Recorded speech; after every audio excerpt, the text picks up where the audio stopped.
Hello, it's me, Journeys with Jeff. Nice to have you with us again. Those of you who were with us last time, remember great conversation with the archivist at the American School for the Deaf, Gary Waite, and he's with us again to finish up a couple of loose ends, and we thought that we'd have him back for just to take advantage, really, of the opportunity to have access to this person whose his mind and his experiences are just incredible, very impressive, and I think you guys deserve to hear a little bit more from him. Gary, nice to have you with us again. Thank you very much for having me back. I want to just finish up with the last discussion. Sure. American School for the Deaf, 1805 to 1999, when you came on board and you sorted all about that, all the material into different categories, documents and papers and books and so on. I'm curious, I'm sure people out there might be curious too, of all the people that you came across, and I'm sure there's dozens, so I have to keep it to maybe just a few. Sure, A few of the of most course. glaring, most memorative people and experiences. What are some of the most impressive, salient things that you, as you explored, as you researched, as you read, as you learned for yourself? What are some of the more salient memories that you have of different people and different events that transpired over the 200 years? Well, that's a difficult question to answer because there is so much, but I'll try to focus on a couple. Yeah, good. I think it's important, first of all, to pay tribute to Laurent Clerc, our French co-founder. He came to us as a young man in 1817 from France, and he continued to teach at ASD until he retired in the early 1860s, I think it was, and really was the father of deaf education. Gallaudet was the organizer, but he retired in 1830. He was never in terribly good health, and he decided by late in the 1820s that it was becoming time to relinquish his post. And he wanted to write a series of children's books on religion. And so he did, and he produced, probably 15 books based on Bible characters. We would call them Bible story books today. And trying to explain to children some of the more abstract doctrines of the church. And that's what he did. And he continued that, as well as being chaplain of the Hartford Retreat for the remainder of his life, and a founder of Central, which started as a teacher's college.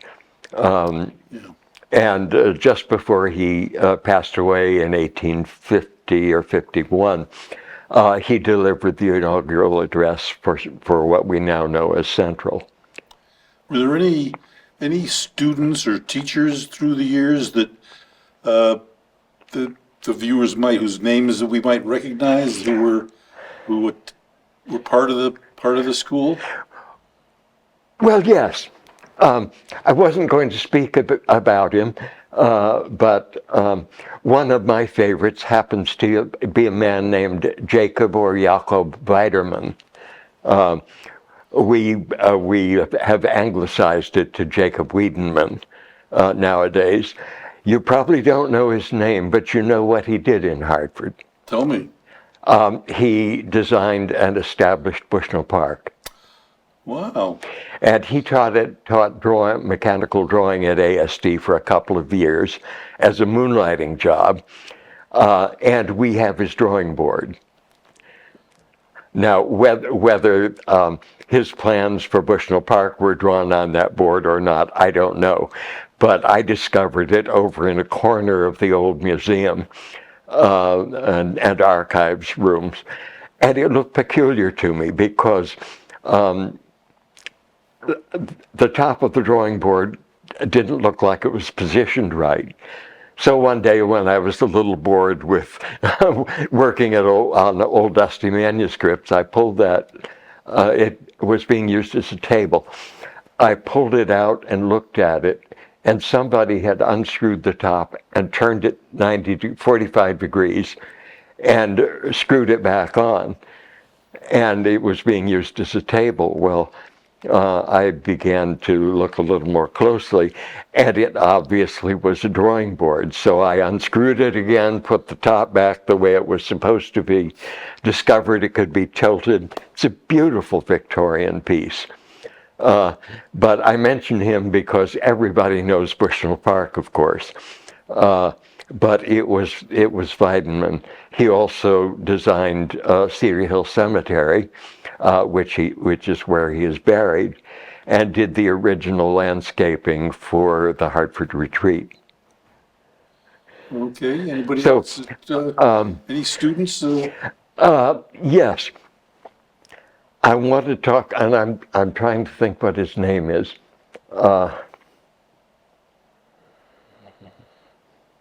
It'll come to me. Anyway, he was a student in the 1850s or early 1860s. And he came to the school. I've got a picture of him in my bag, so it'll have his name on it too. They'll show it on this. They'll be showing. Yeah. I'm afraid at my age, names get away from me sometimes. I can relate. If somebody gave me the name in the list of 10, I could pick it out, but I can't pick it out of the compost pile in my head. And anyway, he came to school in his mid to late teens, and he had never been subject to schoolroom instruction before, or much in the way of discipline. There was a tendency, naturally, of a lot of parents to overindulge their deaf kids. That's understandable. And so he did not fit in at all well at the school and misbehaved continually, and after several warnings, he was expelled. Well, he came from Maine. He and his father applied repeatedly to have him reinstated, and the director at that time wasn't having it. He said, "We've had enough of this kid." But in 1863, the administration of the school changed, and the new director, a man named Stone, who was also a clergyman, as many of the directors were, was much more compassionate, and he agreed to give this boy a second chance. And so he came back, had learned his lesson, made what we would call an A or an A+ record this time. And when he graduated with honors, he went up to Canada and founded the School for the Deaf in Ontario, and served a very distinguished career as a deaf school principal for the rest of his working life. It's really something how some people I call do change. yeah, I call him the bad boy who made good. Yeah. Yeah, a lot of examples of those. Oh yes, You know, yeah, I'm sure a lot of people out there, including myself to a certain extent, you know, when you're young, the impulses and the oh yeah, behavior can be problematic. And then somehow or other, in many cases, probably most cases, you get to a certain age and something snaps, something clicks in. Yep. And fortunate indeed is the young person in that situation who encounters somebody like Colin Stone, who was our principal at that time, who will give them second chance. Well, that's a very important point, in my opinion. And the people who have been watching the show regularly probably realize that the overriding objective of Journeys with Jeff is exactly touching on what you talked about, how people's lives can be so affected positively and negatively by their experiences. Exactly. I do want to mention one teacher. Good. Yeah, okay. Because he is one of our forgotten heroes. He was a hearing man, graduated from Yale, and was recruited by Gallaudet or his successor to come to ASD as a teacher. And he did. And then he, in the late 1820s, he went down to New York to teach in the New York School for many years. His name was David Bartlett. And David was one of the great educators in this country, not only for deaf students, but also he had some very smart ideas about how to manage young people's educations. And he pioneered finding deaf kids just as young as he could get a hold of them. And he started a school just outside Poughkeepsie, New York, called a family school for the deaf, which he and his wife and daughter ran for several years very successfully. ASD didn't take students younger than 10. They felt it was a mistake to take them out of their homes so soon. But Bartlett took them in and gave them a home environment. And they thrived, but unfortunately, financially, the school was not a success. And so in 1860, he closed the school and came to ASD to teach for the rest of his professional life. And he pioneered bringing much younger children into school because, as you know as a teacher, the earlier you start language, the more successful you are with it. But not only that, Bartlett and his wife also opened their homes to a group of young, well, it would be boys and young men, who had been sent to America from China. It was called the Chinese Education Mission. Many people haven't heard of it nowadays, but it was a big thing in Hartford. The Chinese government realized that their educational system was rather antiquated because it was so tradition-bound. And so they decided to send a delegation of their bright young men to America, and they chose Hartford as the basis. And so they came in 1870 or 71. And David and Fanny Bartlett opened their home and took in several of them and taught them English, gave them a home environment, prepared them for college. The boys that lived here in Hartford went to the Hartford Public High School, and one of Bartlett's Chinese Education Mission students actually gave such a fine graduation address at the Hartford Public High School when he graduated that they printed it in the Hartford Courant. And Bartlett died in 1878, but he and his wife Fanny had made such an impression on those students that many of them kept in touch with Mrs. Bartlett and their daughter for several years after they went back to China.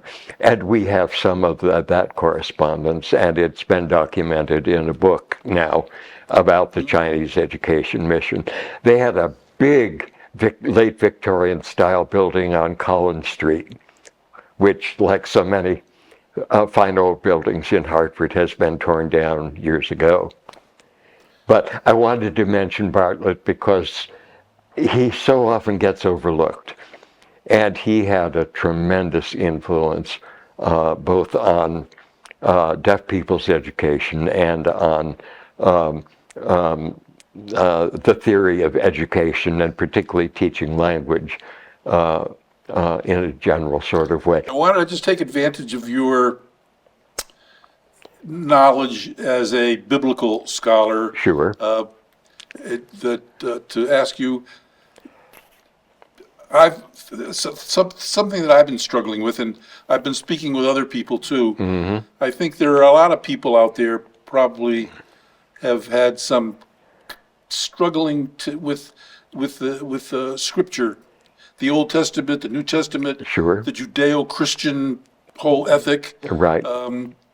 And there are some things that have troubled me, and that can still continue to do that, because sometimes you get into a debate about whatever the topic is, and there are people out there who will use their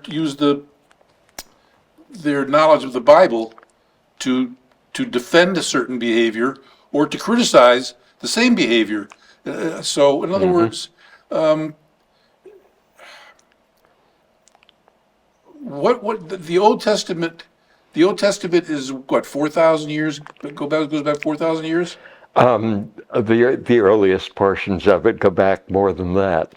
Okay, and the New Testament is, of course, in Jesus with the Paul and Mark and Matthew and Yes, John. and most of the material was written in the first century or century and a half after Jesus' death. Now, aren't there some conflicts? Aren't there some disparities between the Old Testament and the New Testament? A lot of them. There are a lot of them. So, what do you say to there are people out there who say, who defended slavery? Mm-hmm. Well, the Old Testament talked about Ham, and that God punished Ham and all of his descendants to be slaves, Mm-hmm. or women are inferior to men because Eve with the forbidden apple, and so women are subservient, should be subservient to men, and the list goes on and on. Yes, it does. But there are people who say that who refer to the New Testament, and how do you reconcile in a person's mind? How does one reconcile these? What are so many conflicts? Don't try to. Why? Well, what I ask people who try to straitjacket us in some of the laws of the Old Testament or traditions of the Old Testament is, do you think God stopped creating or revealing himself on the end of the seventh day, or when the biblical canon was closed in 425 AD? No, God is still revealing things to us. And we have got to keep our mind open. And rather than interpreting the Bible literally,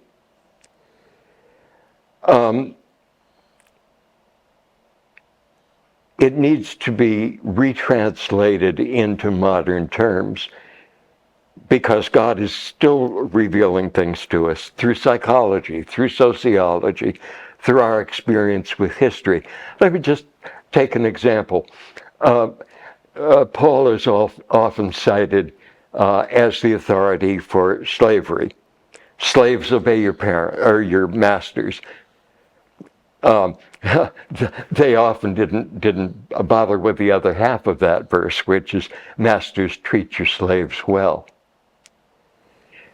Now we need to translate that into modern terms. And the modern terms are what you and I talk about when we refer to Bernie Sanders. Employers, treat your workers fairly. Workers, give a fair day's work for your pay. It's the same principle, but we translate it into terms of our own experience. Now, Paul, so this is from the New Testament. Mm-hmm. The New Testament. Yes. So, but you still can get hung up on that word, masters, slaves, be subservient to your masters, and masters, treat your slaves well. Mm-hmm. The implication there is it still, by the use of those words and the concept of slavery, it still can be defended. Slavery can still be defended, and saying by saying that it does not advocate ending slavery. It just says, masters, treat your slaves well. Mm-hmm. I don't know how you. It's a tough. Yeah, I have no problem with it because I make some substitutions, as I just said. Instead of masters, translated into modern terms, employers. Instead of slaves, translated into what we have learned from sociology and psychology and our experience. And it's not slaves anymore, it's employees. Employees, give your employer a good day's work. Employers, treat your employees well and give them a decent paycheck. See, the people who refer back to St. Paul, or worse yet, back to the injunctions in the Old Testament, are stuck on the fact that we haven't learned anything since 425 AD, when the Bible text was closed. And they assume that God has stopped speaking at that time too. Well, damn it, God is still creating. God is still revealing things. Slavery was, Paul used the metaphor of slavery, and in fact he actually sent a slave back to his master. That's what the book of Philemon in the New Testament is all about. But many of the things in the Bible are time-tied, and we have to translate them into our modern conditions. Of course, the slavery that was referred to back in the Old Testament, back in the context of that time frame, Mm-hmm. so many of the slaves were Jews. Moses, let my people go. Oh, Tell yeah. old Pharaoh, let my people go. Mm-hmm. So there were groups, we're not talking about the slavery that we know in this common, that we've learned about in the last several hundred years, where the Africans were brought here on slave ships. But back then, slavery was, normal. It's been something present in human history, is warfare and taking prisoners, Yeah. and enslaving And- people you conquer. And being totally hypocritical about it. The pyramids were built by slaves. Yes, they undoubtedly were. And you made reference to the Hebrew people being enslaved in Egypt. That's certainly true. So when the Hebrews got free and had their own battles to fight. They took slaves. What do you think? How would you speculate in terms of Jesus? Hmm. What in your opinion was Jesus' objective?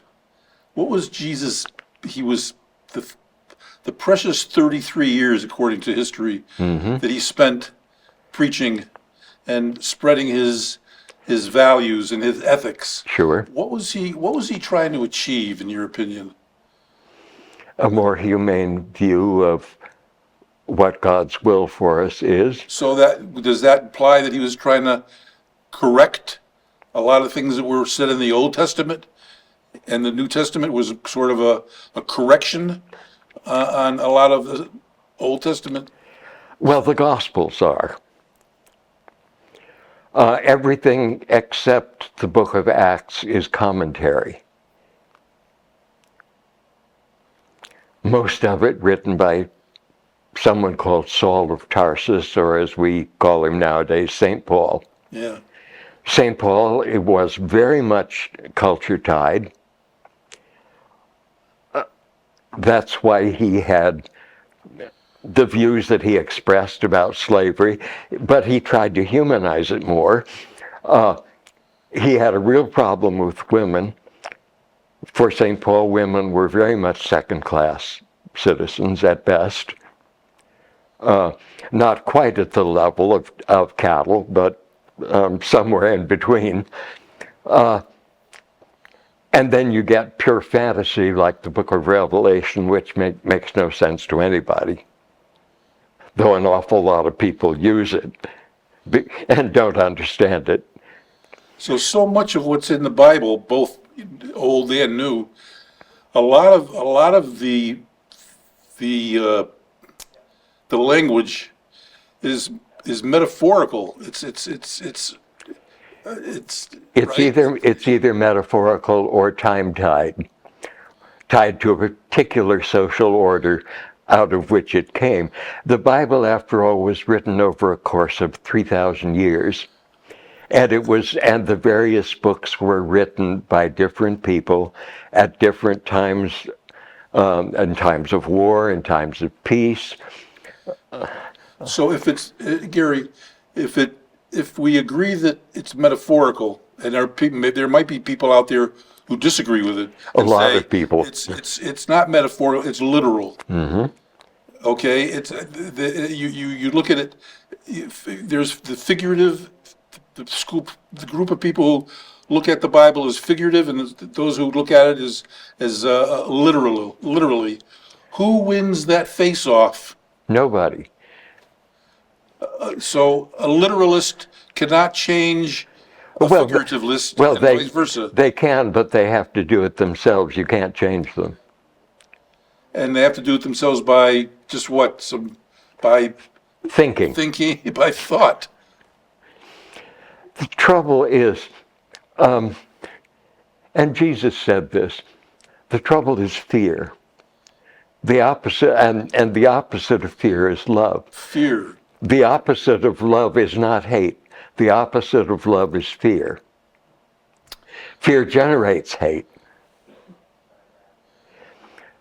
And many people get themselves into what feels like a comfortable and safe spot. And they don't want to look or think out of the box. They think that nothing has changed in 3,000 or 4,000 years. It's interesting, even within Christianity, Mm-hmm. and within the confines of just Christianity and the New Testament, there are so many Roman Catholicism, Mm-hmm. so many Protestant sects, Sure. and there's such a wide variety. What is it? Is there one single underlying thing that ties them all together? I mean, obviously they're Christian sects, so they all must believe in Jesus as being the Son of God. Many of them think Paul was the Messiah. Yeah, some people say it should be called Paulism. Yes, I'm afraid Right? that's true. because it was so much, yeah. So, But Paul, there are many beautiful things in Paul, like the love passage in Corinthians, for example, or the whole armor of God metaphor in, I forgot whether it's Revelation or Ephesians or Galatians, but there's also a lot of stuff in Paul that is very much tied to his time and his ethos. And we have come beyond that. The principles are still there, like the one that I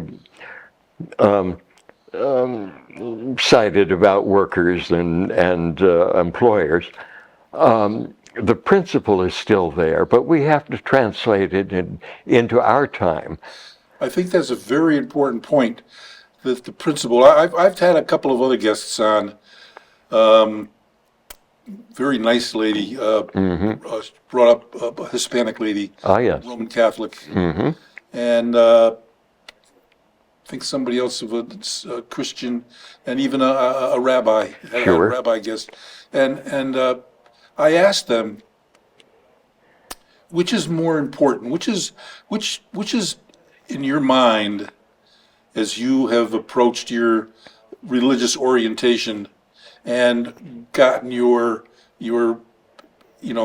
ideas from, which is more important, the story, the myth, the mythology, the story, whether it's parting of the Red Sea or the burning bush or the resurrection or whatever, which is more important, the story or the moral and ethical teachings? And every one of them said, without any hesitation, the moral and ethical teachings. Absolutely. And if you're looking for a common denominator, which That's a lot it. of us struggle to have, Thomas Jefferson wrote what he called the Red Letter Bible. Oh, yes, I've read it. And he went through the Bible and he just cherry picked Sure. just the teachings of Jesus. So if you're looking for a common denominator, as it were,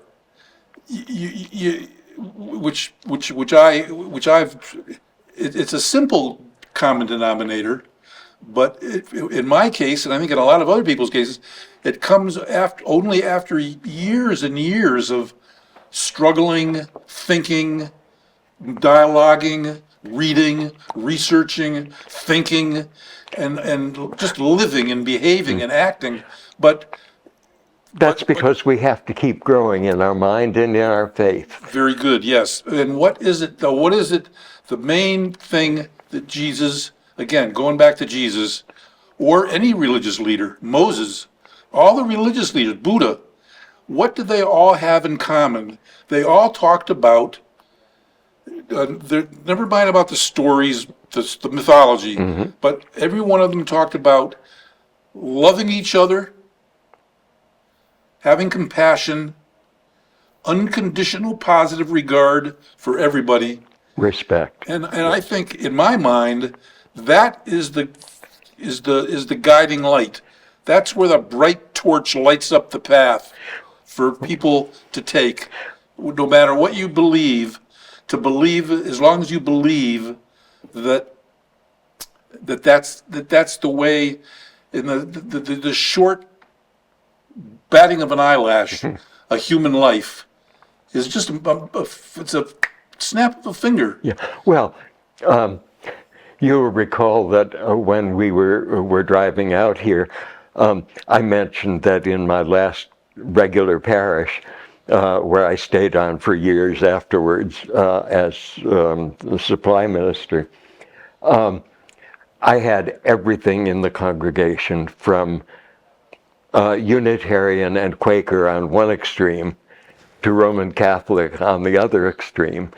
And we all worshiped together and learned from each other and respected each other.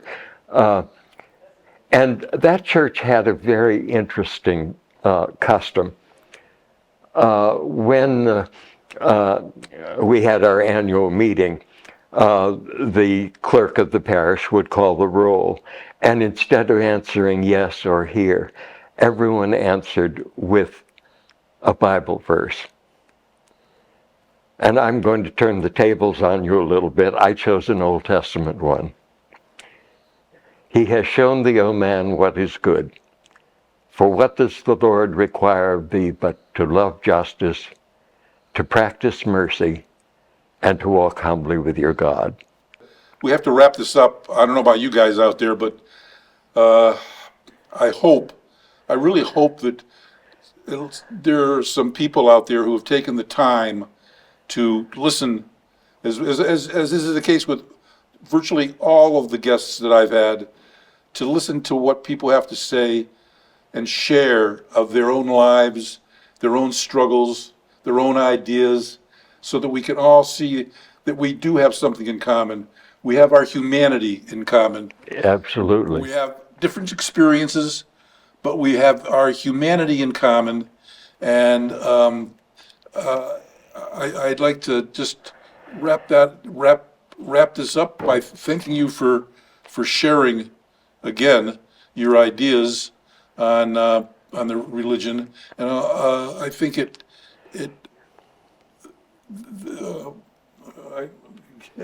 gonna have to edit this out. What was that last thing you were saying Well, I about quoted. Jesus? About the Old Testament? Oh, the verse from the 6th chapter of Micah. What does the Lord require of thee? Okay, right. Yeah. That's what I wanted to. You can't beat that, and that's what I would hope. I would hope for our sake, and I'm talking about for humanity's sake.